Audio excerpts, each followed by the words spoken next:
Я думаю, что сейчас это период подготовки, когда мы можем на основе этих первых встреч пойти дальше и сделать большой прорыв. Последние 20 лет были периодом подготовки для такого прорыва в будущем в сфере культуры, в сфере отношений, создания школы и в других сферах. И я надеюсь, что сейчас настал тот момент, когда мы можем начать наши контакты в сфере бизнеса. И очень надеюсь, что сегодняшний бизнес-форум станет такой основной отправной точкой для развития бизнес-контактов.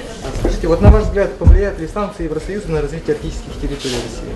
Я думаю, что, наверное, сейчас очень рано говорить о каком-то отрицательном влиянии этих санкций, потому что сейчас проекты освоения и разработки только на начальном этапе. И именно поэтому я думаю, что сейчас говорить об этом немного рано, и учитывая ту волю и то желание, которое проявляется с корейской стороны на участие и разработку этих проектов, я думаю, что большого влияния это не окажет.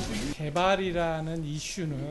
думаю, что те вопросы, которые осуществляются сейчас по освоению Арктики, их можно разделить на несколько сфер. Это сохранение, это жизнь местных жителей, научное изучение и сотрудничество, и дальнейшее продолжение этого научного сотрудничества в промышленном сотрудничестве.